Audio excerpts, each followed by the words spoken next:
Live. Okay, great. What up, what up, what up, what up, what up?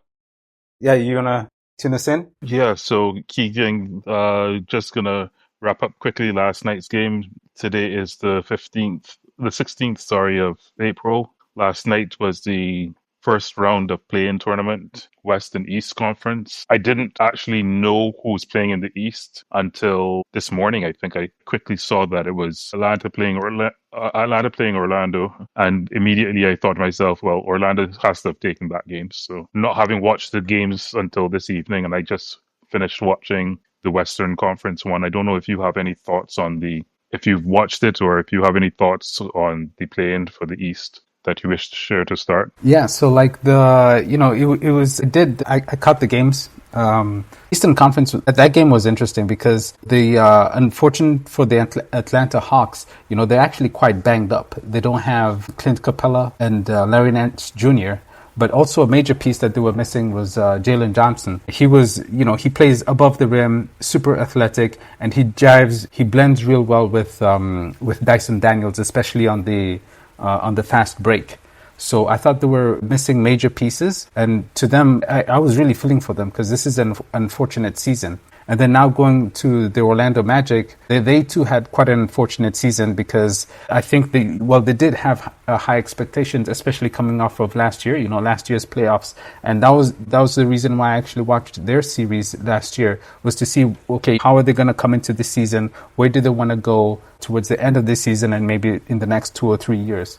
So I think it was on the broadcast that somebody had said that Franz Wagner was wanting him and Banchero to lead, or at least to represent the Orlando Magic in the All-Star game. So that demonstrates to me that they did want to have definitely improved play and, of course, improved wins as well. Because obviously, getting to the All-Star game, they're going to consider, where you're going to place in the Eastern Conference standings. So, they dealt with like major injuries, Banchero early in the season, which really hurt them. And then even when he came back, I noticed, they were losing some games. There was a little bit of concern of like, how is Banchero not, now coming back from injury, fitting into the Orlando Magic.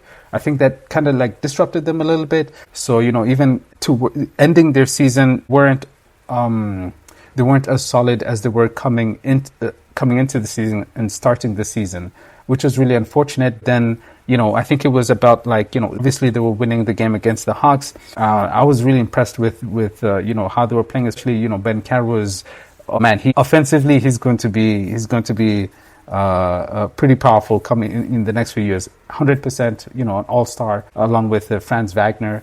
And then, so yeah, I think it was around midway the third quarter or something like that, but it was definitely the second half when we saw that Orlando was going to win. And then, it just kind of hit me like, what does this win mean? Oh, they're going to play the Boston Celtics. So I was like, uh-oh, is this really what they want? And like, actually, coincidentally, I don't know if they had shown this graphic in the stadium, but that's even when the crowd, because they were playing in Orlando. So even the crowd kind of went silent. I was like, oh, did they know what's coming up? Like, they're basically like playing to battle against or like lose against the Celtics, the best team in the NBA. But I was thinking this actually could be the best case scenario for the Orlando Magic, because now, playing against the Boston Celtics, they can see where they stand against, basically the best team in the league, right? And then now, what are they going to do in the offseason? How are they going to move pieces to kind of see where they fit in the Eastern Conference after they play the Boston Celtics? So I'm very positive with the way they ended this season.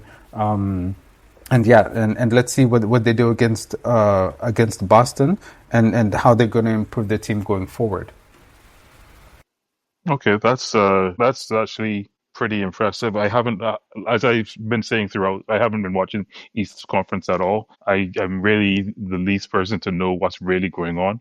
I've been very impressed with Vancher, what I've been hearing from other people. Basically, I saw a little bit of a glimpse of him earlier in the season, and he continues to reign true as deserving of his number one pick last year. I think he's going to demonstrate over as he gets older, as he progresses and gets some experience in the league, just improve year on year. I think he's in a very good position to do just that. So I'm looking forward to seeing his progression. Hopefully, the East has something to make it more interesting to watch next season, outside of just watching him when he plays marquee matchups in the West, etc.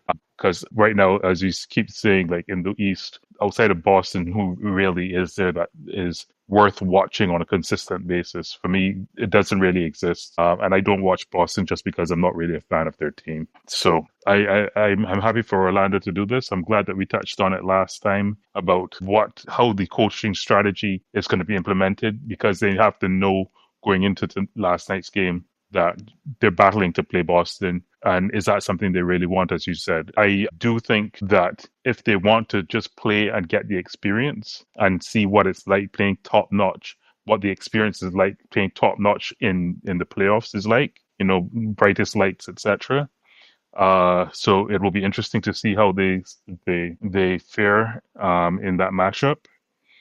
I don't give them much hope, but then again, I give them more hope than I would have given Atlanta or any of the other two teams that are in the East right now in the bottom half of the bracket. So as it is, they're lucky they get a decent exposure to the playoffs and what it means to have serious competition in the playoffs. Because I'm hoping that Boston, being the team that they are, they'll take it seriously and not just wait around and play it because they're the Orlando's the underdogs against them, and think that they can chill on it and just rest on the laurels of being the better team and better record, etc., etc. I think they give them a little bit of a challenge. I don't think it's a sweep. I think maybe 5 games or 6 games max. So I think Orlando has enough. I don't know what the injury situation is with either Atlanta or Orlando, but hopefully they're strong enough to compete at the level required. And yeah, I hope they get a win or two during that series. Who are the other teams playing tomorrow? Who are the 9 and 10 teams in the East? I know I'm looking it up myself now. Oh, it's Bulls and Heat, no? Yeah, so Bulls and Heat, and then Kings and Mavericks. Right. So I'm just going to deal with the East for this time being, stick on the East side. Again, no real feedback, no real comment. My hope is that it's the Bulls, because I think the Heat need a complete switcheroo over what they've been doing. I think, if I heard correctly, that they're not the healthiest that they could be entering the postseason. So my thought process is it probably will be the Bulls. But again, I haven't followed either team's progression throughout the season. So your takeaways, what your predictions for tomorrow night's match, or sorry, it's tonight's match will be, and I'll go into tomorrow's results thinking about that. What are your thoughts? Yeah, so I haven't watched the Bulls or the Heat either, or at least not much. I did catch a couple of the Bulls games towards the end of the season. Now I'm really impressed, and a lot of people have been talking about them, and I've been really impressed with Giddey. Last year with OKC, when I saw him play, okay, they didn't play him that well. I heard apparently they weren't really happy with him, even though they drafted him. But I really liked him. I really like his gameplay. He plays very reckless, but he's also smart. And with experience... Wait, what was it? Yeah, no. He plays very reckless, but I really like his gameplay. Yeah, no, he has that, I like kind of, some reckless players that they're good to have, because, they'll take chances, they'll make plays that are unexpected, and that's how they can, maneuver their way around strong defensive teams. And so, yes, it is a gamble, but I think with Josh Giddey, it's a safe gamble to make. And I think with Kobe White, that's a good pairing up. That's all I know. And then I forgot the name of he was in the dunk contest, but he was also really playing good basketball. Let me just get his name real quick. Matas Buzelis, rookie. The way he played at the couple of games, and I think I even saw maybe some highlights. I really liked the way he played. So I would actually favor the Bulls getting in because I think with this experience, the Bulls can now evaluate their team and say, okay, again, like, what are we going to do? Are we still restructuring our team? Are we going forward? Is this just an experience for our players?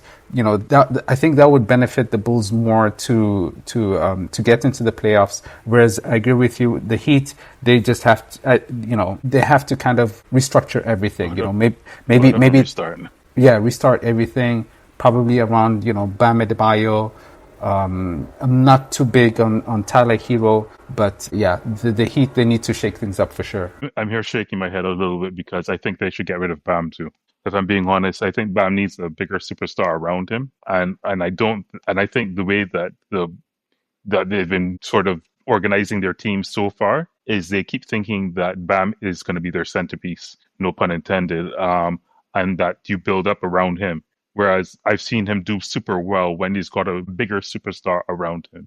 So when Jimmy was there, Jimmy was that bigger superstar, that bigger presence who knew what he should be doing and went out and did it. Yes, he didn't wasn't afraid to pass the ball off to other players and get them going, keep them motivated. But it's clear to me, it's my opinion, basically, from what I've seen in his career so far, that he's not that guy who's going to go out and get it himself. He's not going to put his imprint without someone there behind his back, sort of pushing him.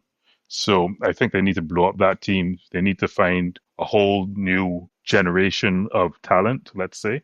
That's not to say that they can't um, use the trading pieces of Bam, Tyler Hero, etc., to get in like a veteran star, but they need to almost start again, start fresh. I don't know what that means for the coaching staff. I know they from the ground up, sort of historically, but certainly they're not going in a positive direction. And I think that whole conflict between Pat Riley and Jimmy Butler is going to sit on them for quite some time to come because it's not a good look when your basketball operations, your head of basketball operations, your president of basketball operations, and your coach with such leadership comes down and tells your player you're not him and is not flexible to see the talent and see what Jimmy Butler in particular meant to that team and has meant to every team he's stepped forth in. I can understand the argument that Jimmy might have looked as an aging player or an aging asset, but at the same time, give him the opportunity, the same way I would have said give Dwayne Wade the opportunity to prove that that's the case, prove them that they're an aging asset, no longer worthy of spending a little money on trying to bring them back into the fold. Certainly a 1 year or 2 year contract. Maybe it doesn't need to be an extensive level contract in Jimmy's case, just to see where he's at, but to give him an opportunity to play healthy and develop with the team because the team benefits more so than, let's say, Jimmy's output will show all the time. And he's demonstrated that with every team he's gone to, especially in the first 2 years, if not 3 years. Every move he's made has helped develop that team, at least to start with, even if it ends up being a conflict as he makes his way out the door. And I think that's more to say that the way Jimmy's wired is I need effort every time. And we've seen the greats who have the same attitude, the same mindset that want to see effort and attitude every time. And you work within your own capabilities, absolutely. But if you don't demonstrate at least an effort and willingness to push yourself to do better, then the NBA is not for you, or that team is not for you, that system is not for you. And yeah, he's just trying to get the best out of every player. So from my perspective, I think that he do need to reevaluate how they look at their talent and rebuild from scratch almost. Uh, and Yeah, I so can't like really speak on the rest of the team because, as I said, I haven't watched them so much this year to see individual players outside of the ones which are have been there traditionally over the last few seasons. Yeah, so like okay, so just coming, I just wanted to reiterate that like when I meant like build around Bam Adebayo, not necessarily that he's going to be the centerpiece, right? But then you did say that like they needed a solid veteran. Can Adebayo be that solid veteran, and then they get other pieces to be more of like okay, number one, number two option type of thing? So, what are the assets upon which you're gaining a star? because they need to get a star. They don't need to get. It can't just be any veteran. It has to be a star type player, right? So that's what I'm saying for Bam. Bam can't be that veteran star type player. If anything, he can be a star support. He can be a number two or a number three on the team, but he Exactly. certainly can't be the number one on the team. Yeah, And exactly. And that, if you're looking at using him as a cornerstone, someone who's already there, and then bringing in pieces around him, what assets do you have to do that? Keep in mind that they're not going to be in the, or unless they have draft assets accumulated from other teams or something, they don't have a draft pick if they get into the playoffs. You see yeah, what I mean? yeah, exactly. I see what you mean, and yeah, I think we're on the same page in that. Like, I do feel that like they should keep Bam as that third veteran piece, and then we have this coming off season. There's going to be some really critical free agents, and for me, the number one player that obviously comes to mind is Kevin Durant. Can they somehow get Kevin Durant? Okay, let's okay. So while we're here, let's look at the free agent class for next year. Okay, I'm just going to quickly pull up um, free agent class looking into 2025 quickly. Who else outside of Kevin Durant do you know? So I'm on Spot Rack right now. Wait, but why? Yeah, is this the right one? 2025. They're not giving complete information, but I'm seeing LeBron So James with a player. player option, yeah. Yeah, I mean, but like Kyrie Irving with a this player guy, option, I think Kyrie's but staying with. he's injured, so they'll keep him. Yeah, They'll keep him. He's not. Most people, when they're injured, they're not going to opt out of a contract, especially given the amount that he's probably earning. Actually, no, he came over on a low contract, so he might opt in based on what he had been doing up to until his injury. So I do expect Kyrie Irving to opt out. I do not. James Harden. Actually, I would see both of them opting out. Kyrie Irving and James Harden opting out no, because I think Dallas will retain Kyrie because he's injured. He won't get as much as he probably wants or deserves. But I think Dallas will try their best to keep him yeah. because he's been playing well with Davis and the few whatever time he spent together and with Yeah, Clay. 100%. Yeah, Dallas. Because next year, but then Kyrie come back like probably at mid season next year. But still, that's definitely something I think. Yeah, they should definitely keep Kyrie and then see where that goes. With regards to They'll James probably Harden, discount his contract and say like 2 years with a third year option or something like that. yeah, that's what I was thinking. And then James Harden, I don't think he's leaving the Clippers because the Clippers, this is not their championship year. They're actually, from what I've read, they're actually preparing for next year. They're preparing to win next year. We're going to discuss that later on. Okay. I got some thoughts on that for sure. I like some things I've seen when they played the Golden State over the weekend. I was Oh, really? rethinking some of my previous thoughts. Oh, wow. But Okay, okay. it's don't get ahead of yourself. It's not so ahead, but Yeah, don't scare me now. I was impressed. I was impressed. Needless to Okay. say, yeah, James Harden. I think he will opt out, and I think it's probably just because of how old he is. It'll probably be the same thing. Two Yeah. with one year option, like or 1-1 even, because So he now, could put them into some pressure to see what's going to go on over the next couple of years with free agents and everything, just like that. Miles Turner is out of Indiana. yeah. Are we in I agreement there? think yes. And I It is kind of time want for to him to say leave. right. I kind of want to say LA Lakers, but I don't know. But then I like don't want him there. focusing on Miami, how do you think he would do in Miami like as a center? I mean, they have you can I play think he would Bam do at wonderfully in Miami. right? Bam I at the don't think he forward would. and then I don't think they match up well on the same team uh, next to each other because they're both starting caliber players yeah. and they do a lot of the same things. Except I think his Miles Turner's motor may be a little bit better. Julius I'm not Randle, basing that on this season. I'm not basing that on this season. I'm basing that on previous seasons. But Miles Turner, I think, has a better motor than Bam Adebayo. I agree. I actually really like Miles Turner, and I think that honestly, I don't think if he's even reached his peak. I think he's getting into there into that peak performance probably in the next 2 or 3 years. Or at least, no, the next 2 or 3 years, he's going to be at Uh, peak performance, I feel. how old is he? He's Hold got up. to be close to 30, about 30, early 30s, no? Yeah, but even still, that like, I feel he's kind of like, the player where he's a smart player. And hold on, let me just get his age right now. He's 29, right? So exactly, Yep, like, there you go. There you yeah, go. So he's entering into that peak time sort of thing. exactly. Yep. Yeah, he needs to get a better team with the good coaching. So I'm a fan of his from before. If he's playing anything like I know him to have played in the past, he's going to do pretty nice things over the next 3 4 years. So I do see him opting out. I guess or he's just a full on free agent. He's a full on free agent. So yeah, he's going somewhere else. He could do really well in Miami because of the coaching, because of the support staff that they have, etc. But he can't play alongside Bam. So pick your poison. Julius Randle, player option. I want him to go anywhere else, like a team I don't care about. Actually, I wouldn't.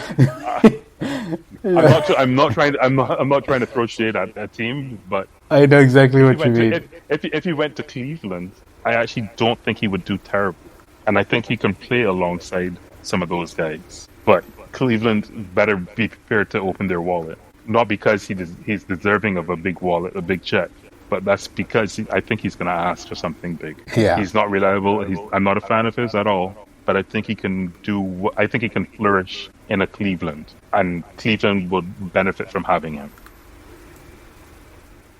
I agree with that. Yeah, they can. Yeah, and there's something about like this Atkinson. The Golden State Warriors. From the Golden State Warriors. Their dynasty. And we can see that definitely playing with Cleveland. But their type of coaching style. They allow a lot of ball movement, even I think with stagnant players. So and that's what we get with Julius Randle. So I think he would be a good fit for them, at least a good fit for their style of play, because he can even if he's posting around, doing his own thing, stopping the ball and everything, players are still going to move all around. I don't think he'll be given the opportunity to stop the ball because they have a lot more playmakers. I think in every one of his stops so far, you don't have many dominant playmakers. I think they got rid of him in New York because they started to get them. So the trio of Brunson, Hart, and who's the guy they traded out with Randall initially. DiVincenzo? I think all three of those guys are ball handlers. And so they were forced into a situation where Randall's a ball stopping ball handler and he's a big. So he's out of place. He's out of place because he doesn't play as a guard type player. He doesn't play to give people assists to move the ball. He's not a Draymond character which can bring the ball up court, distribute, and then get his points where they may come. He's bringing the ball up court with the intention to keep it and make it and score his own points and whatnot. So he's very much a ball dominant ball holder, very much intent on keeping his own stats, scoring stats, etc. thing. But he plays to the detriment of the teams that he's been playing with. However, I think in Cleveland, they have a system, they have the ball handlers in place, and all of them are fairly ball dominant and ball sharing. So I think they could do well. And I think him and Allen can play well together because Allen doesn't need the ball in his hands and they don't necessarily play quite the same way in the paint. So Randall will dribble into the paint, whereas Allen will be in the paint and receive the ball, a true post player type thing who can occasionally shoot the ball. So I think they go really well together. I'd be interested to see who they get rid of, and keeping in mind also that Cleveland, I do not know what their trade assets are in this offseason. Not draft assets are in this offseason, but because they're number one in the East in the last couple of years, it's only through draft assets of other teams that they have a shot of drafting anyone. But bringing in a free agent, a la Randall, I would think would be a priority. So for them, I think that would go really well. Man, you make really excellent points, especially from the player and coaching perspective. And I think that's definitely something we'll have to revisit. I made a note of it, but we'll definitely have to revisit that in the after the season's over. And then like going back to the Miami Heat, I'm looking at also like maybe three other free agents, possibly four, that could be. I kind of see them fitting really well with the Miami Heat, and especially in terms of scoring, Brandon Ingram and Jonathan Kuminga. If they could get both of them and a who's their point guard? Who's their point guard? Who's the point guard in Miami? If they could get the two of them and a decent point guard, I agree. I really do agree because I think Kuminga could use that sort of structure and that sort of strictness when it comes to um, adhering to. It's not that he's out of shape or anything like this, but I mean strictness in the sense of adhering to a system. Like I think Kerr, even though he's probably got the player personnel and thing, I think they are, how do you say, like the team is as much the system as Kerr is the one setting the system, and they're mature enough, that team, Curry, Draymond, Peyton Jr., they're very mature in the way they go about their work. And I think that Kuminga perhaps is still living that young life and hasn't really their way of working hasn't rubbed up on him yet. But maybe if he's put into a more mature hands, a la Miami Heat, then that sort of structure can help him push his game further. Yeah, and 100% agree with that. Now, have you noticed Kuminga hasn't played in the last 2-3 games? He got DNPs, right? Yes. This last game was critical for the Warriors. They played Santos. I've never. Who's Santos? I'm not mad at that. I'm not mad at that. But yeah, Santos plays well. I'm not mad at well, that. Santos plays well. yeah, he had. Yeah, he didn't know there was one play on the 3-point line corner where like he didn't quite know the play. But he seemed very excited to be in the game and be with the team as well. So I really like that. But the reason why I bring it up is just to show that like I really think that Kuminga is on his way out of Golden State. Unfortunately, they're not going to give him the chance to audition for other teams. I don't think they're going to play him. Maybe in the playoffs he'll get like 1 or 2 minutes or something like that. But kind of think about also how Dallas played Tim Hardaway Jr. Last year's playoffs. He was on the bench, so we could clearly see he was on his way out. And I see the same thing for Kuminga. And what you said, that would be so beneficial for Kuminga, for himself as a player and individual, and I think it would definitely boost and help the Miami Heat. Now they'll have to also figure out that point guard position. So I'm rooting for that to happen. And then, I don't know where you wanted to go, but also, what do you think of Brandon Ingram then? I think him, as I said, I think Brandon Ingram and Kuminga can play really well together. Once they're very similar in many ways, but at the same time, I think Brandon Ingram he's matured a lot since he came into the league. Having the experiences in different teams under different coaches, etc. He's a lot more patient in some of the way he operates. He's very efficient, and I don't see him slashing as much as he used to. So he's very deliberate in his actions and his work. So, and I think that works well in a Miami sort of structure, in a Miami system. And again, I think even though there are similarities between Ingram and Kuminga, I think because Kuminga is young and athletic and aggressive, sometimes overly aggressive offensively, I think they can play well together offensively. My concern for pairing the two of them, and this is why keeping them together with Bam makes sense, is that on the defensive end of things, despite their physical attributes, they're both long, strong players. I don't think they're keyed in on the defensive end of the floor to the level which they might need to be. And that might be a system thing. They may have just played for teams where the focus on defense wasn't really there. But I would be interested to see if they got together with a defensive-minded coach or a defensive-minded system, whether or not their defense would improve. this is one of the things in this last few games with what's going on with Golden State. It's interesting that they're not playing Kuminga.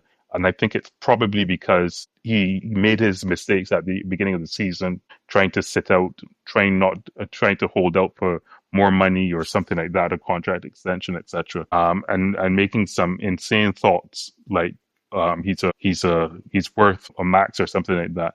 That's crazy talk. You don't play enough and you don't demonstrate consistently enough that you're worth a max contract in a Golden State uniform. It might work in the Wizards uniform. It might work in other places. But in a Golden State uniform, you're not a max contract guy. People look at other people before they look at you as the next man up, the person who's going to deliver good minutes in the non-Curry minutes. So that's why with Jimmy Butler being there, with him having 3 years, uh, it doesn't make sense to keep them both because Jimmy's going to give you max effort every time out, which Kuminga doesn't give you. If he sees things not going his way, he sort of sulks a little bit, but not a lot, but it's noticeable at times when things are not going his way. And he commits, if they're not going his way on the offensive level, he sees that the referees are not giving him calls, etc. He tends to lay back both offensively and defensively. And I think that's why structure, system, and having mature people around him to sort of lead and guide him would be to his benefit. And I mean, mature people in the sense of the coaching, in the sense of the structure that exists under Pat Riley. Your thoughts? Yeah, you're so on point with that. And, the thing is, when we talk about like defenses, whether there are good individual defensive players or not, having just that length contributes so much to team oriented defensive schemes, right? Just like, having their hands out and everything, which, unfortunately we don't, and I don't know the reason why, but I don't see that too often in the NBA. Only in some games, and with the strong defensive teams. I know the Clippers, they did it like early in the season and it worked really well. Warriors as well, they have their hands out. Cavaliers, and I think the Celtics too. So and now especially on having to guard the 3-point line, having to guard that perimeter, having that length and agility that both Kuminga and Ingram have, those two paired up, and also with Bam Adebayo, I think they could do crazy damage with that. But I think that's kind of like a little bit fantasy, and like if I want to go into like a little bit more fantasy, I don't normally tend to do this, but I used to do it back in the day, whatever. But like, I think also a perfect scenario would be looking at like, okay, how can they get, these pieces together?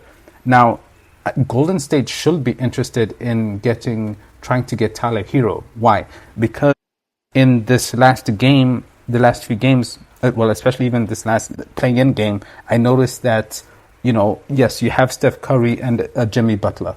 But like, look at how they, their other losses. Now teams are really having to shut down Curry, and they will have to kind of allow the other players to let them beat them, right? Jimmy Butler can do that, but it's only Jimmy Butler. Draymond Green, as a playmaker, he needs other players and pieces. Now, if they get Tyler Hero, now they have another reliable 3-point shooter. I don't know what they're doing with Buddy Hield. I don't see why he's not, putting up a lot of 3-point shots. But just to stretch the floor and the gameplay of the Golden State Warriors, they would benefit from another 3-point marker shooter. So that's just kind of like my take on that.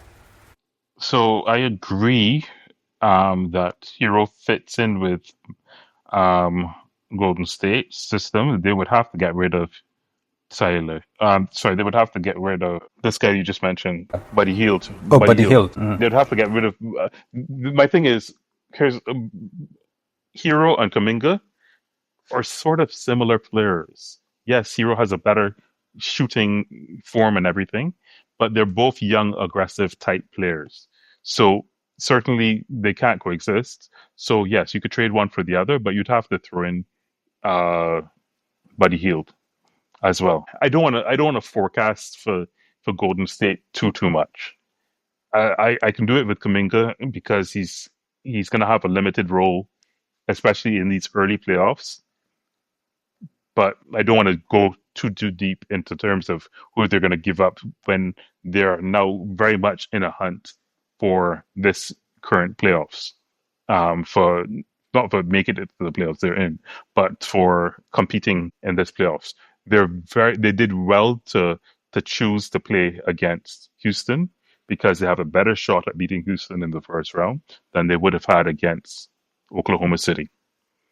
And I'm not sure if this is a good time to transition back out into the conversation about where things are on the West side. But what are your thoughts? I'm curious. Yeah, no, I think that's good, and because now we can revisit the subject after the off season. So yeah, where do you want to go now? We could go to the West or even do the awards. What do you think? Okay, so I want to touch on something very quickly as we leave that part of the topic behind. You mentioned earlier evaluation of the team based on how they perform in the playoffs, etc. You have to be very mindful about what these teams that are in the playoffs can do going forward for drafts.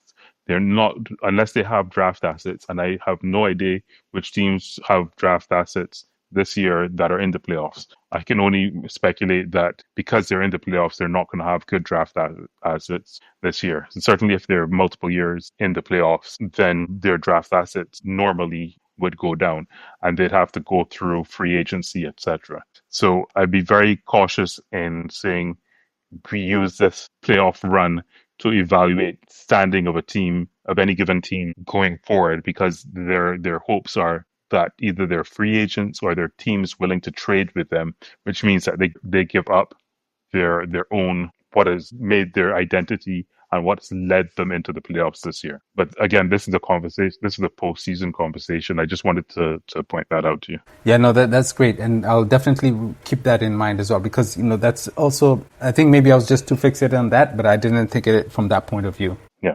Okay.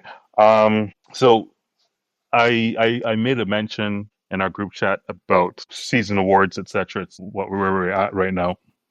And I want to challenge you to two different questions. If you can give me two teams, let's say your postseason, not your postseason awards, we'll deal with like individual accolades, etc. later. But I want to do like team awards, basically NBA first team, NBA second team. And I want to look at it from two different perspectives. One is who you think will win the awards this year. And that is based on the season that we've going through. And I want your ultimate NBA first and second team, if you can give me two. And for your ultimate one, I want them to be your ultimate teams put together based on this last season. Perhaps even you can use the last season's playoffs as well to make your ultimate team. And as I said, two teams, but they have to be able to play together for the ultimate side of things. For the NBA one that we will base on what we think people are going to be awarded from the media polls, etc. We'll just say who we think is going to win the awards. But from your ultimate team, I want to see I want your thoughts on who your top two ultimate teams, your starting five, and if you could have a second starting five capable team that doesn't include anyone that you picked in your first starting five, two ultimate teams, who would they be? And I think I want to start with the ultimate team, the first ultimate team, and then we're going to go with the NBA first team as a contrast. And I'll give you mine. How do you want to do it? Do you want me to go first, or because I've clearly had this in my mind a little bit? Okay, wait. So are we creating a team? Yeah. So we're technically creating a team for the ultimate team. So we're creating two teams that can play together. Who you really want to see play together. It doesn't mean that they have to be number one all-stars type thing. I mean that if you could have your best fantasy team, who would that team be? And who would your second fantasy team be if you couldn't pick anyone that's on your first? Okay, so first team. First of all, I want to say I had actually kind of like notes and about like awards, and I love team awards. I think that's something that definitely should be implemented. But I think you're going on a different topic now in terms of like creating an ultimate team based of this season and last season. Last season playoffs, not the regular season last season, but last season playoffs. And regardless of whether they're injured or not, or are we just going with? Are we taking that into consideration? Okay, will assume soon fully fully help. healthy. All right. Ultimate team. I haven't thought about this, but for me, immediately, first name that comes to mind is Jokic. You know, I think he's the best player in the NBA right now. I would I'm going to definitely stop you have him. just briefly, and I'm going to say two guards, two forwards, and a center. And I'm going to No, say no. center is a dedicated. Center is a dedicated. I hate the fact that you've moved to three forwards or three backward. I just don't like it. Okay. All right. Fair enough. Fair enough. Yeah. I'd, off the top of my head, Jokic is going at center. In terms, I gotta have Giannis in there. Giannis I'd put him at the small forward, seeing that now he can play actually point forward as well.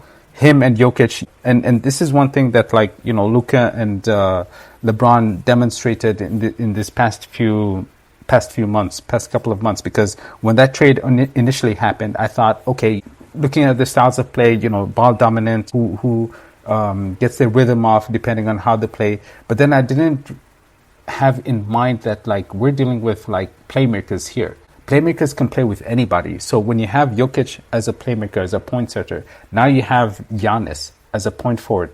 I'm putting Luka Doncic now as the point guard as well, right? And then in terms of, so now I'm gonna have to need some scoring, right? Shooting guard, I'd put SGA. That's crazy. You just said scoring now when you have three of the top 10 scorers in the league. Am I Well, I wrong? mean, Are all three of no, them in the top 10 in scoring? that's true, yeah. That could be the case. But But certainly I was let's back thinking that just up with thinking some of scoring because you need some scoring now. I need some scoring after Jokic, Luka, and Giannis. So I'm gonna put SGA as the shooting guard. Let's get some This scoring. is such a joke. So okay, no. Okay, Jokic, For it. Giannis, Luka, SGA, and then I'm gonna go with. I think I'm gonna have to go with a defensive stopper slash slasher. So I'm gonna put in Amin Thompson as the power forward. So Your first team fantasy. this is well, yeah. This is ultimate You're team, right? putting in Amen. Your ultimate, absolutely. This is such a great. This is Wait, wow. yeah. No, I mean, Okay, that's your five. That's your five. You just said. I mean, all are right. you holding to that team? I'm gonna hold on to this team. I mean, this is just out the top of my head, so I'm gonna have to hold on to that team. Okay. No, I mean, granted, I'm putting you under pressure for something I just gave you now today. So I'm relatively impressed. I think their team works well together. I'm very surprised at the Amen Thompson one because he's very young, and I don't think he's. I mean, if you, yeah, okay, ultimate team players that play together. Okay, that's wow. I mean, the thing is, like, I can't get over how he defended Steph Curry in that last Warriors game, and also like his defensive mindset throughout the season, as well as his athletic ability. Okay. No, I'm impressed and I'm happy for him. I'm glad he got some love in your first team. I'm hella surprised. So I'm gonna read through the top 10 scorers in the last season. At number one, we have Shea Gilgeous. Then we have Giannis. Then we have Nikola. You seeing a trend here? These are people all three of whom you've picked in your team. Then we have Anthony Edwards, Jason Tatum, Kevin Durant, Cade Cunningham, Jalen Brunson, which is crazy to me. He's a top 10 scorer in the season. That's Devin Booker, Damian Lillard, top 10 scorer. That's like, I would never, in my head, I thought your first guys, all three of them had to be top 10. So I'm glad I'm proving myself wrong, but you still ended up with three in your five. So uh, I'm I'm mightily impressed. I'm mightily impressed, and I think your team can play well together. So I probably would shift around the dynamics, other than what you've said. But at the same time, it's a good go.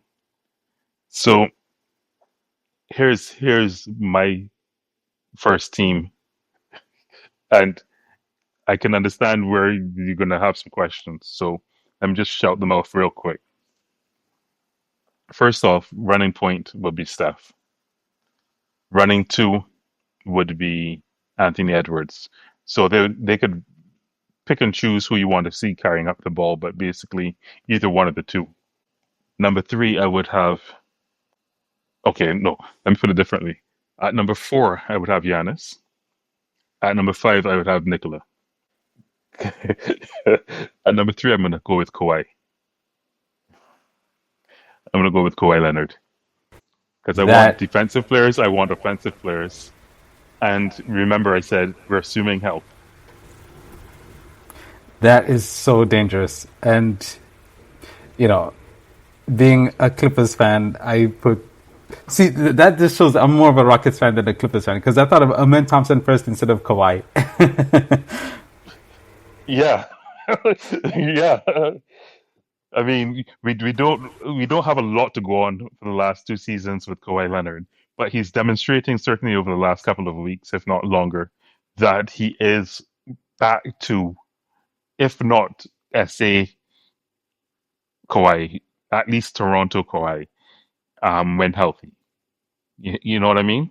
And I made these comments in years past. I can't say specifically when, but certainly if you go back and listen to our previous pods, etc., I've absolutely made the comment that Kawhi Leonard, when healthy, is the closest resembling player in terms of how he moves, how he plays, I think, to Michael Jordan. And I'm going to get some feedback, some backlash, some other whatever on that statement. I No, think the only thing that changes that is that he's significantly more patient, significantly more uh not consistent because this is not the word I'm looking for. Efficient than Michael Jordan, I think yeah. ever was, quite frankly. You know the for me and for me the main differences I see is in terms of athleticism and speed and that sort of thing. But the way Kawhi plays, you're right. With the mid range and everything, like just even the positioning he gets, the way he moves out defenders, the way he places himself on the court.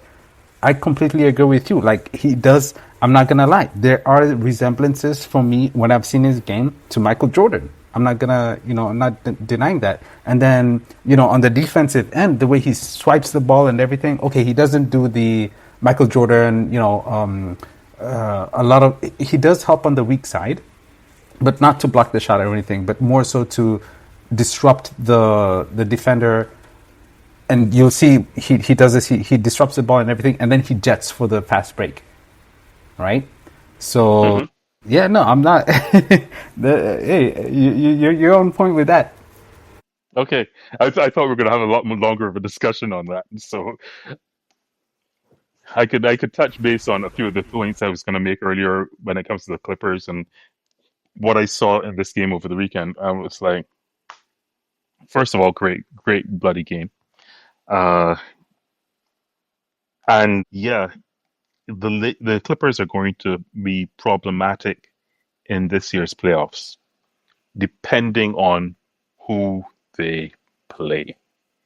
So, uh, I'm going to look at the bracket quickly in the West. So Clippers are playing Nuggets first round. They have identical records.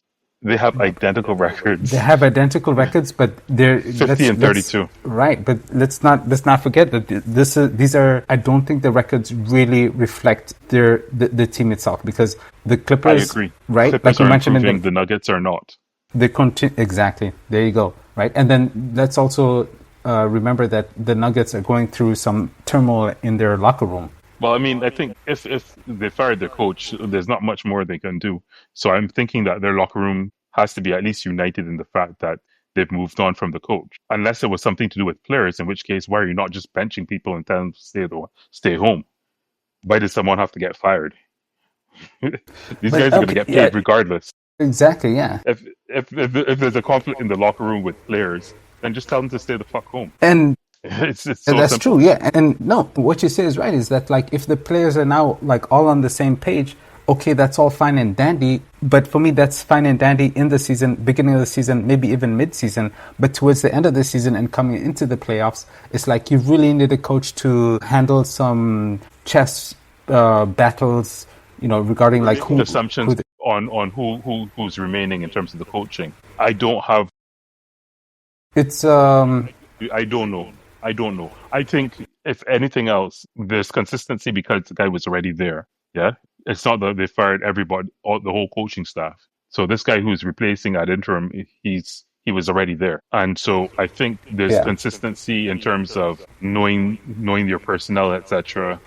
How you're going to navigate timing, who's going to play when, who's going to play with whom, etc. So I think from that perspective, that sort of takes care of itself.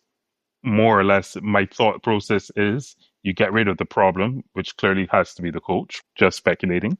And now you can rally around the fact that the people that are remaining want to be there or can play and can work together. And so we've seen it in the past. Teams have gotten rid of coaches that they didn't like and all of a sudden gone on 10-game winning streaks. I'm not saying that's going to be the case with the Nuggets, but I still have hope. And I think that this is probably closer to a 6-7 game series than anything else. In fact, I'd be surprised if it doesn't go 7 games.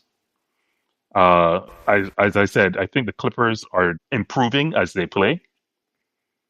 I hope they don't get hit by any injury bugs, especially to their starting five, because I still think what I said last time holds true. I don't think they have the depth for a long playoff run, but certainly they can get through one round. My problem with that is they're meeting up against the Nuggets, and Nikola Jokic is no joke. He is by far, and it's not close, the best player in the league. It's not close. It's Shea not Gilgeous close. wishes he had the game of Nikola Jokic. Yeah. It's just miles of distance between the top two players and anybody else. And certainly there's significant distance between Nikola Jokic and what he's done in this league the last 3 years, 5 years, 6 years, dare I say, versus Shea Gilgeous. And I appreciate Shea Gilgeous' game. I think it's really good. It's really nice.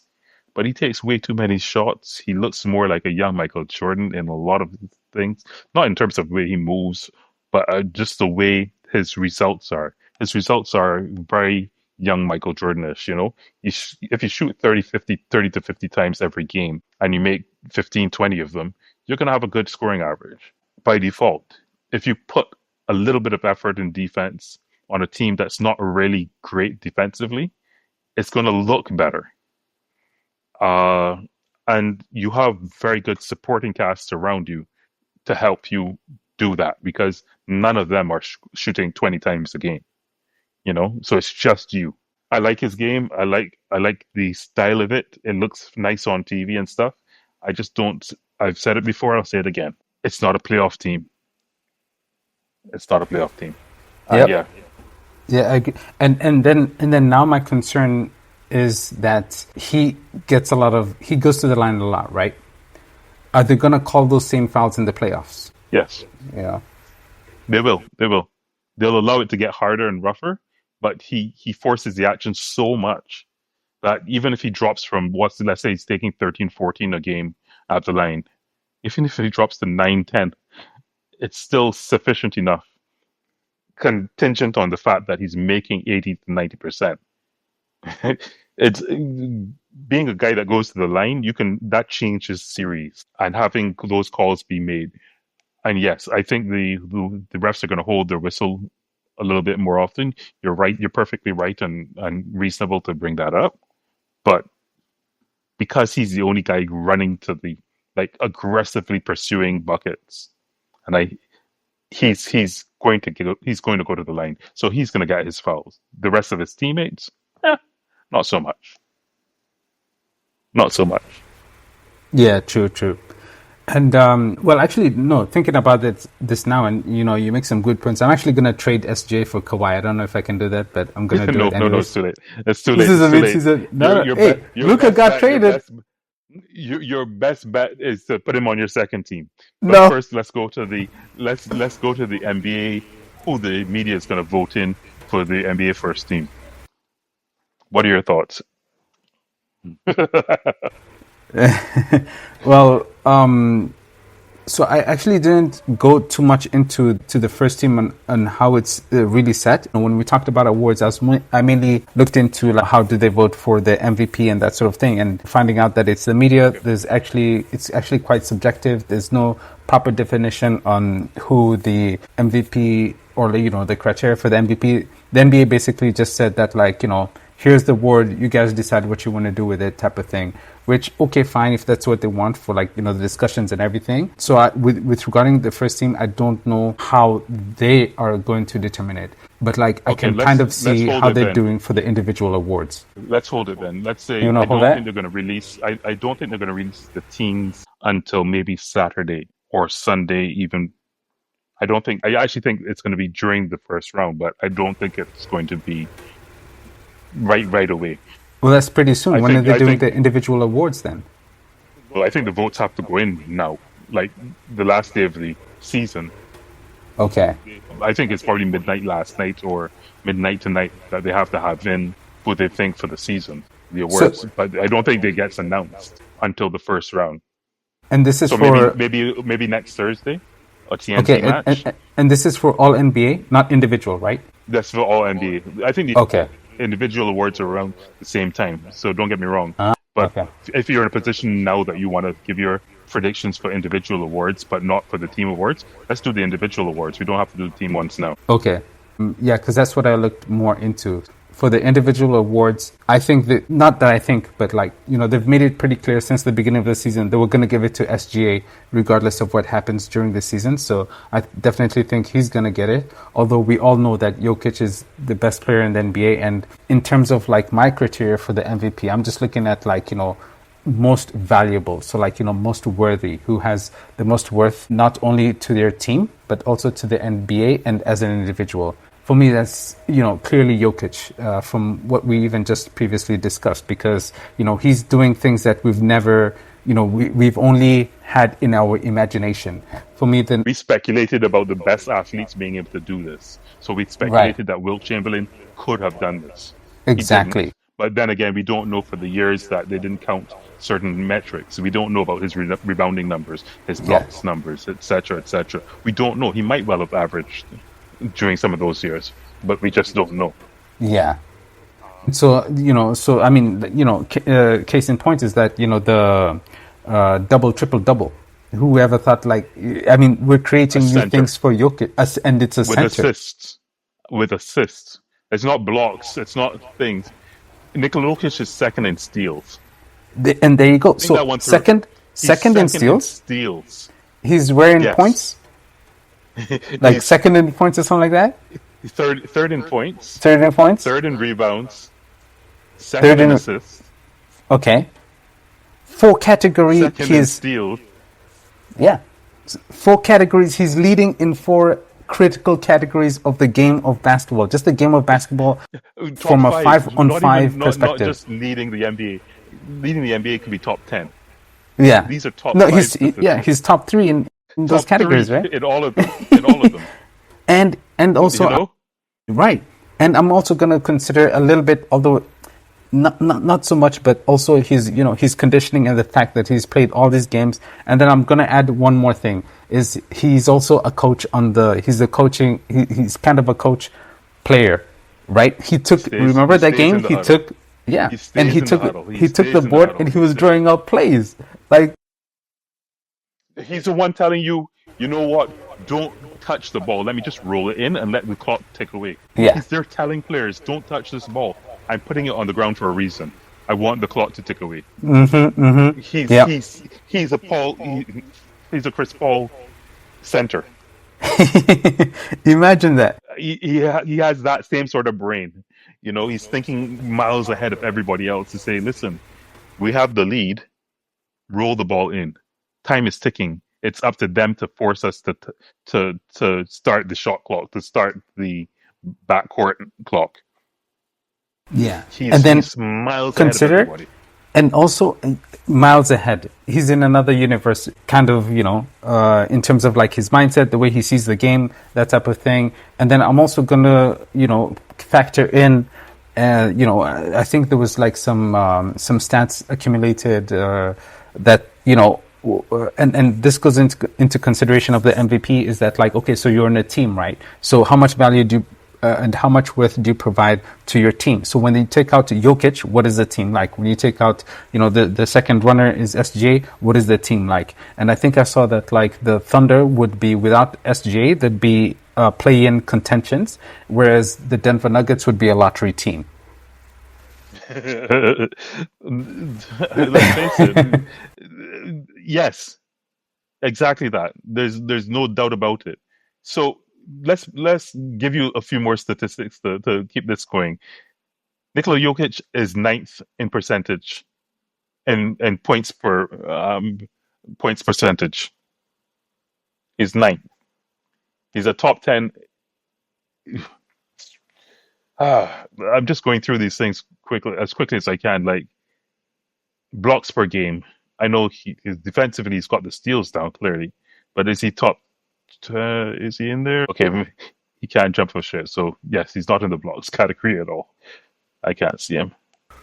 But what about like are we also going to consider that he changes shots and everything even though he doesn't get the block, No, I right? mean, He's it's not a still, statistic. Unfortunately, you but can't look. I mean, I know from a defensive perspective, yeah, basketball reference would have that. yeah. It's not really a Then I statistic. didn't. Mm. So, for instance, it can probably go towards his defensive player of the year, running or whatever. Yeah, but field goal percentage, he's number nine. Yeah, I'm looking at his number of 3 pointers taken to see if he's in the list. He doesn't take many, but then again, his 3 point percentage is probably way up, given that he's a very efficient player. 3 point percentage. Nikola Jokic, 18th 3 point percentage. I'm going to. I don't know what your thoughts are on this. We need at some point to go back through our top 10 players ever, and I'm going to say now, spoiler alert, Nicola's in my top 10 players ever. He's right there. He's in there. No, he's in the top 10 ever, Same. and so is Steph Curry. Yep, same. People are being taken out this year. I promise you. People have to get it. People have to go. After this era and coming into this new era, it's something we have to do. And, it's been something that's been on my mind recently. It's like, we've now seen, we've had all of the discussions, like, when Steph was playing, okay, yes, he's changed the game, that type of thing. But I think at this point in time, we can now, look back and reflect and say, okay, we've seen what all of these players have done. And even though Steph, is still playing, Jokic is still playing, if you think about it, what they've done and what they've contributed to the NBA and basketball in itself is monumental. Like even I've been thinking to myself of like slowly getting back when I'm getting back to basketball or like how I play. Even I have coaching aspirations and everything. I'm thinking about Steph and Jokic as well. The games that they're playing. So 100% like things are gonna be switching up, and for me things are switching up as well, so I'm on exact same page as you. So yeah, I don't know if we have it on paper or anything else. I know certainly I'd have to go back and check some of the previous things that we've shared. But I need to revisit my top 10 players ever. Maybe I'll do it. I'll look at it on Friday or something when I have some time. But certainly I need to go back through my list, and some people need to be removed. I think I had Elijah one in my top 10, and I had Curry outside of my top 13. I think even top 15 maybe. I had Jokic outside of my top 13, top 15. But at this stage, it's undeniable. It's undeniable. Nearly averaging a triple double for 3, 4 years consecutively. Finally getting it done this year and being a center. And then all the other things I mentioned. He's not the fanciest player. He can't jump 2 meters off two. He can't jump over 2 books. He The way he is changing the way you look at big, tall players and how they can contribute to the game if they're not scorers, if they're not rebounding the ball, if they're not blocking. It's so significant. And It's then so just significant. significant, and then There's just there's a certain expectation, I think, that we're basketball fans. So traditionally, we think big players, they're meant to score, they're meant to rebound, they're meant to block. It's not his biggest contribution. He's still averaging over 25 points a game, but it's yeah, not his biggest contribution. He's exactly. still averaging more than 10 rebounds a game, but it's not his biggest contribution. Imagine that. We have a center who's number 2 in steals, And that's the thing. It's not and only it's not two only in not only assists. changing the big man, but also the center position, right? Point center. Yeah, We've never it's considered point center before, right? no, no. And we've come close. We've had very tall players playing point guards or point forwards. We've had that before. It's not strange to us. But he's a legitimate center. There's no arguing that thing. He's a legitimate center. He Legitimate plays in the center, post, right? but he can play outside as well. Exactly, He's not right? afraid to pass the ball, but he still averages damn near 30 points. And when you talk about like playmaking, well, the traditional way is like the point guard comes up, manages the offense and everything, right? Jokic, he can do both, bringing the ball up, but also when he's at the center position, he's still controlling the offense in some way. He's Yeah. still playmaking in some way. Yeah. You don't let that man play alone in the post. You have to double team him, but you also have to be worried about what he's going to do when he knows he's being double teamed. He's fully capable of scoring through a double team. You Yet you can't double team him. he opts to make the best pass. Yeah, And the he doesn't best do it play. all the time. It's not that he does that all the time because he does score through double teams. There you go. Right? So now, He is what's unstoppable. that? Unstoppable. So I'm glad you said that word. I think I mentioned it in maybe a previous episode of podcast, but did I not say that like when we think of like Shaq being an unstoppable force, I'm thinking of the same thing with Jokic. He is an unstoppable force. You cannot stop him, right? Now, and if you have the correct pieces and I agree. everything, it's game over. I agree. And then now coming agree. back to what we're talking about with Steph Curry, the same thing as well. The way he splits the defense, right? Okay, now there's a little bit of a problem with, this whole Amen Thompson, the way he's defending him and everything type of thing. But like, I'm also going to what Steph Curry did before. He was also, you can't let him touch the ball. Even in this last play-in game, like some of the shots he was, as soon as he got the ball, forget like him making a play or whatever, he just puts it up. You're like, oh my gosh, here we go again. Steph Curry. So, okay, just a little bit of history. For a bit of a time, I kind of didn't like Steph Curry because I wasn't for the Warriors and he was playing like a video game, right? How do how do you beat the computer on the top level? You can't. It was actually unfair. It's good to acknowledge when you're being a hater. No, I understand that. I understand that. It's a little bit how do you say it? Nobody likes to play against the unbeatable player. We are a little bit set in our ways, so we a little bit watch how we watch things. I think I had the same mindset when it came to Kobe Bryant. But I had my mindset, I'll RIP Kobe first, let me say. Then I'm Oh, gonna for go on sure. to say R.I.P. Kobe, man. Because I understand. I I was lucky. disliked that man.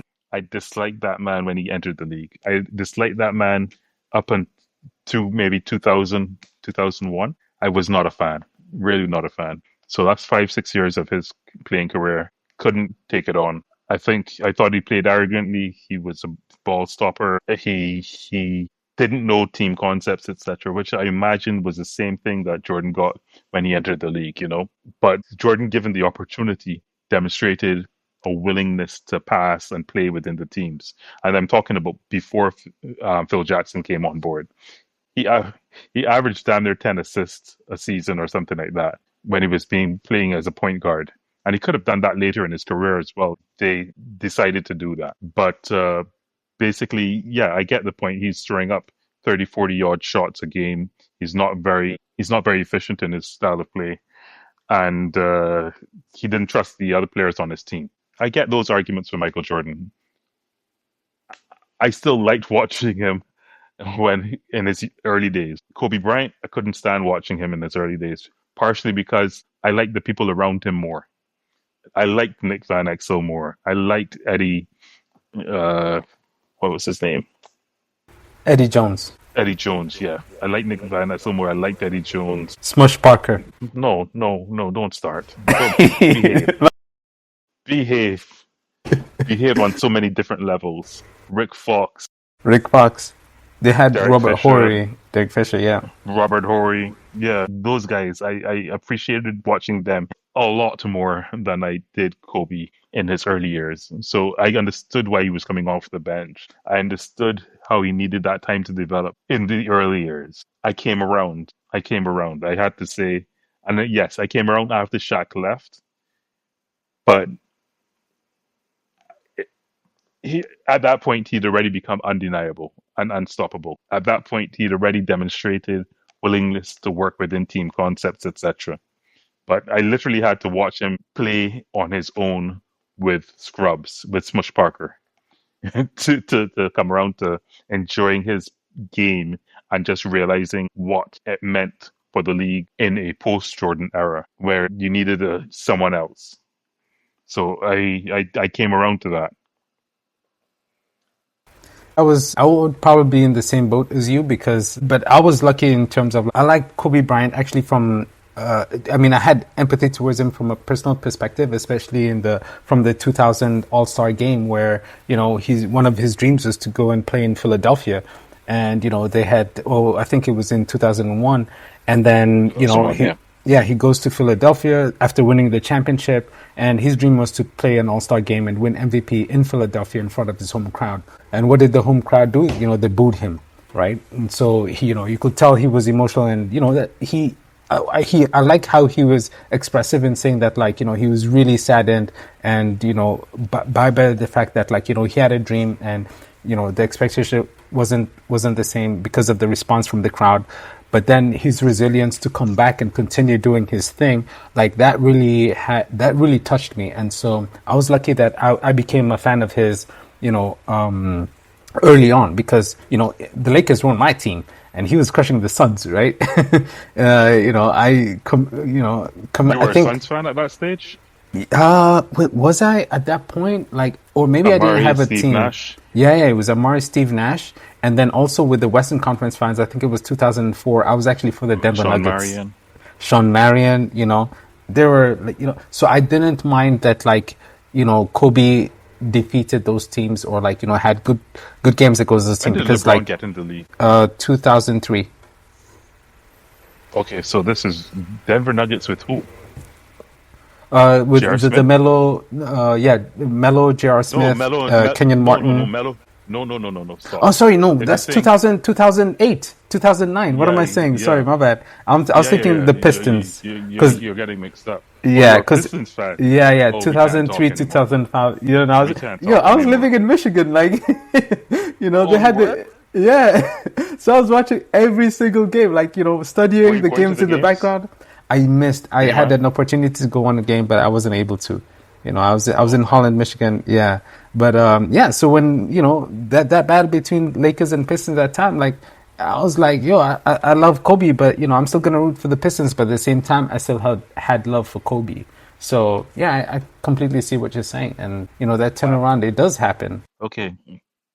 Yeah, I would. I couldn't stand the Pistons during that era.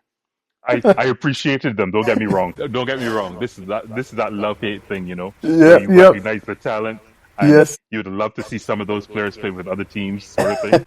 But that collective team, Yeah. I couldn't stand. I couldn't stand. And it may just be like holdover from the Bulls Pistons rivalry and not liking that team at that time. Blah blah blah. But yeah, Tayshaun Prince I liked. Ben Wallace I liked. I can't remember who the guy that ended up playing with Michael in Washington. What's his name? Rip Hamilton. Rip Hamilton. I liked his game a lot. Yeah, I really like Lindsey that. Hunter coming off the bench was super critical. I Like like Lindsey Hunter Larry too. Brown as coach. I like them as individuals. I just didn't like that team. I think that was Crazy to think. my favorite team of all time. And then now this Houston Rockets team, they are close in terms of like my favorite teams of all time. You keep saying of all time. That's crazy. Yeah, yeah. No, That to me, because the that's thing is, crazy, crazy. Like you can because say favorite team now, but favorite team of all time. I, just I'll let personally you because reflect of on that. having watched them, like even when the Bulls. So I started watching, in the mid 90s, right? So even when the Bulls were playing, okay, they had like a solid. I loved the Bulls team in the late 90s and everything. It's just I didn't have like an emotional attachment to them because at that time I was more of a Penny fan and I was kind of rooting for Reggie Miller. But then, so you see what I'm saying? Like, I know. Yo, oh man, oh man. First the Yeah, Pistons. Now, I'm glad you didn't say Indiana. You literally said Reggie yeah, Miller. Reggie Miller. That's a Al- different statement. Although I did love the Davis, at the center The position, Davis Davis, brothers. Rick, yeah, Davis brothers. So That's crazy talk.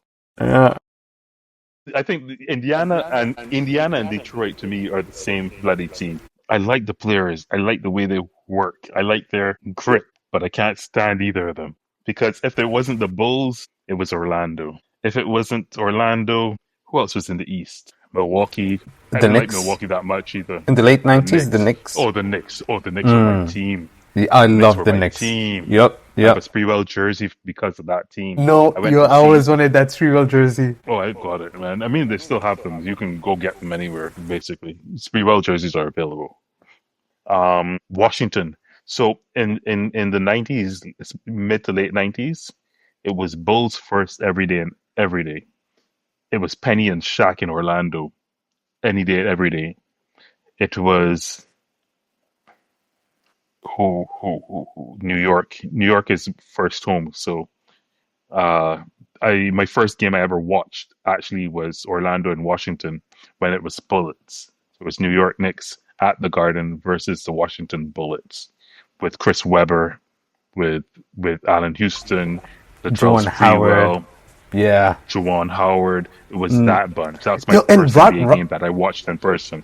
Rod Strickland was that. He was their guard, yeah. Yo, yes, yeah, yeah. Oh my gosh, yes. Yes. That was my introduction to the league. I mean, I've been playing basketball before then, but going to watch that game and having that opportunity, that was uh in the garden in New York. New York was like my second home at that time. My aunt lives in New York, so yeah, I got family there. It's a good spot, good memory. Man, I can only imagine, man. That must have been super awesome. Indiana could not get in my top 10 list ever. Detroit could never get in my top 10 list. No, never. Uh, yeah, shoot. But favorite teams of all time. I don't have a problem with saying you enjoy Houston or they're your favorite team. It's the thing that keeps popping into my head of all time when you had a Jordan-led Bulls for two three-peats.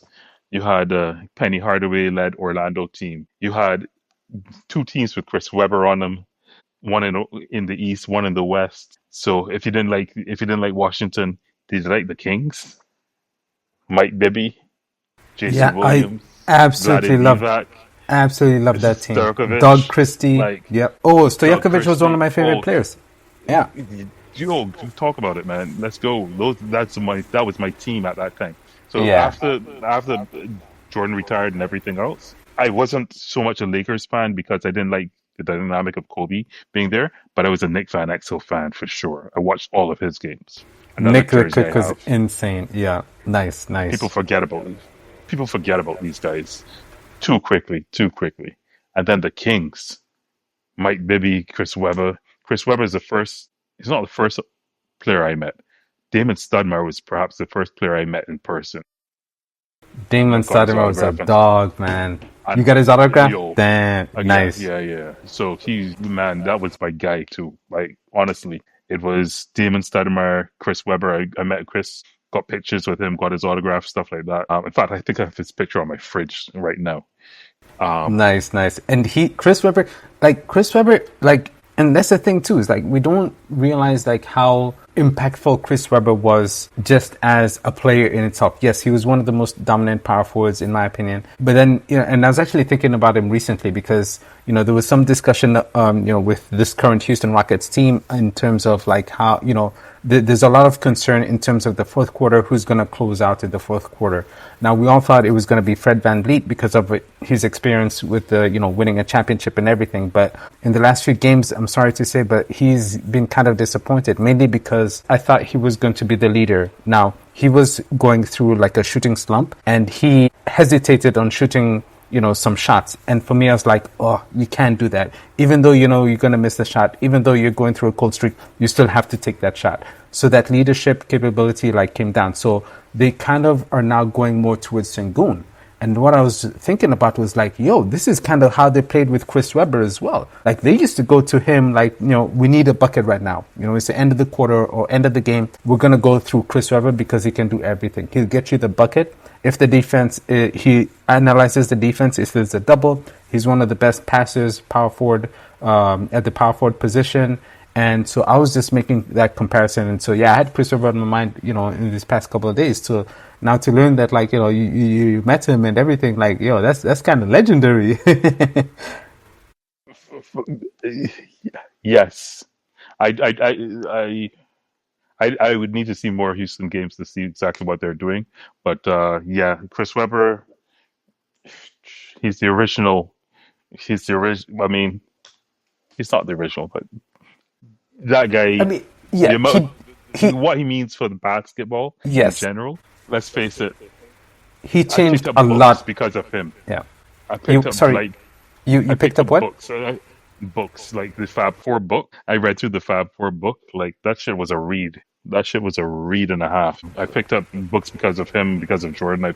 I read through like things that I would never normally have read, but there was something intriguing about them, and I wanted to read a little bit of their history and stuff like that. And so, yeah, his contribution through college into the NBA and even his postseason with the media and stuff like that, I appreciate. In the same way, I appreciate Charles Barkley and his contribution, like on and off the court stuff. It's outrageous. So I look forward to see who takes on those sort of mantles and stuff like that post playing. I don't. It's going to be interesting. It's going to be interesting. I think it's there's a lot to be said about where basketball, the state of basketball is currently. I've said before, it disappoints me to see that there is no real Eastern Conference to fully support, watch, etc. For me, that's my personal opinion. But I certainly appreciate the direction the young players coming into the league, the eagerness to demonstrate their capabilities against some of the monsters that remain in the league. The James Hardens, the LeBron Jameses, the Steph Currys, the Kevin Durants.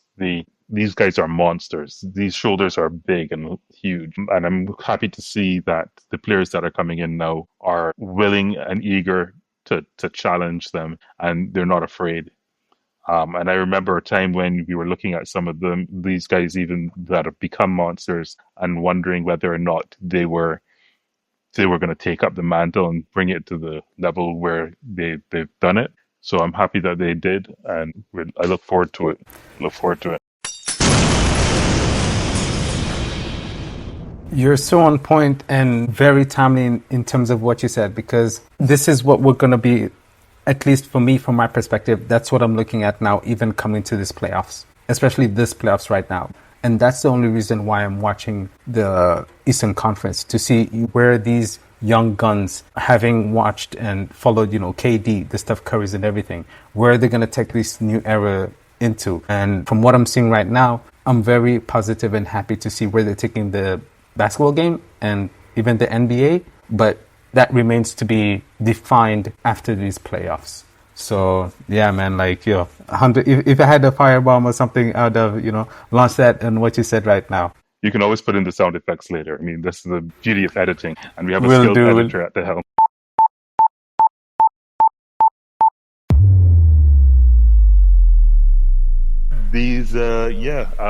I think we're entering into that stage where we're at the beginning of the transition stage, where the old heads are starting to look forward beyond their basketball days, etc., and we see whether or not we're looking at 2 years, 3 years, 5 years for some people. Like I'm still in awe, and I marvel at what LeBron has done.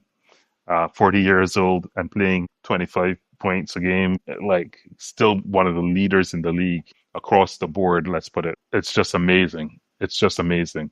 And I'm saying this as not as a fan of his, but of a fan of the sport. Give those flowers because he deserves every little bit of those flowers. Everything he's contributed to the league.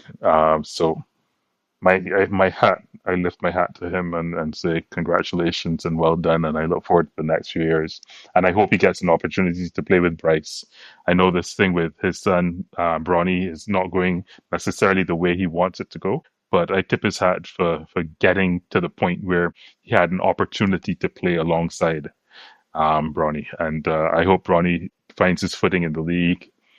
To the point where people see that he's deserving of at least the opportunity. But yeah, I look forward. I look forward to these new guys, the Wimbys, the Bancaro, all these guys, the Shea Gilders. Even though Shea Gilders is now probably a few more years in than think he can help be part of the leading team.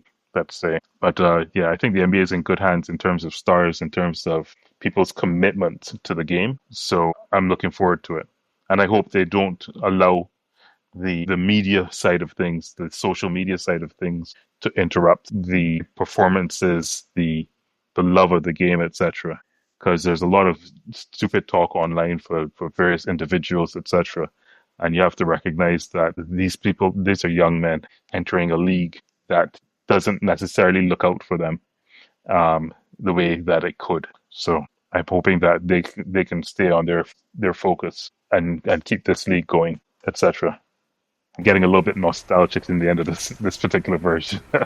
I know what you're saying. I know what you're saying. Like, and yeah, no, cheers for that. That was perfect kind of evaluation, and probably I don't know if you want to end on that, but like I just want to also say, yeah, LeBron James, and that's one of the things when we talk about coming to this new era. Sometimes I forgot to mention LeBron because like whenever I watch him play, and now I'm watching him play all the time because I have to watch Luka, and they're in the same team, and it's kind of like it's almost like I expect him to play for the next 5 to 7 years.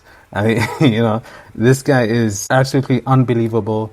Deserves 100% all the flowers, and like even though he's not my favorite player, I always try to make it a point like I have to keep on watching LeBron play because what he's doing is beyond. I mean, I don't know if there's even words to really describe what he's doing right now and what he's done in the NBA. So I mean, there's nothing really I can build on to what you're saying because yeah, what you said was absolutely perfect. Cheers for that. No worries. Yeah, this is a good point to sort of wrap up this evening's discussion. We went longer than anticipated, but I'm thoroughly enjoying this. And look, we're gonna have to be putting out a little bit more content as we go along. We've been a little bit slow to the start of the season as we've gone through. We've managed to pick up a little bit of pace now, as things get a little bit more exciting. Looking forward to the playoffs, etc. We're going to meet again, have another discussion, and get some full-on predictions once the brackets are closed, etc. We're going to give some more thought and feedback as to our fantasy teams. You've set in stone your first team. I've set in stone my first team. I'm still looking for my trade. And no trades until we got to get those. Got to get in the first two teams. Who are you trading with? You don't have a team to trade with at this point. So you gotta make up your second team and see whether or not there's thing. I don't think I can change mine. I don't think I ever will change my first team. My first team is complete and I'm happy with it. But yeah, my second team might have a couple of interesting nods. But now you understand where I was coming from in terms of fantasy teams. So I'm expecting some big things in the next episode. Anyhow, this is Michael signing off for this week. Thanks again. I really appreciate it. Like, these conversations are great. So let's keep them rolling. Let's keep this ball rolling. Much appreciated. Yeah, we'll definitely keep it rolling. I love the idea of the fantasy teams. And, we're going to keep on coming up with, these new ideas and concepts and everything as we dig deeper and go in between the lines of everything basketball and to do with the NBA. And yeah, much more I like what you content did there. I like what you did there. Cheers. So, and yeah, I'm signing out as well. I can't wait for the next one. Like, comment, subscribe, as they say. Peace, And if you have peace. any comments or feedback, please leave them for sure. Everything is Leave them in the appreciated comment. Leave them in the comments. Add any thoughts and suggestions for even how we move forward. But yeah, man, appreciate it. And maybe if you're lucky, one of these days we'll invite some of our, if they're subscribers, if they're interested in joining one of our pods one week or two, we'll invite you to join. Oh, we got to. I think it's time now. I'm liking even though we didn't do too many episodes, I'm liking the way we're moving forward right now. And we'll definitely have those voices up. Okay. Appreciate you, Luke. Have a good one. Looking forward to see you guys on the flip. Man. Easy. Cheers. Peace.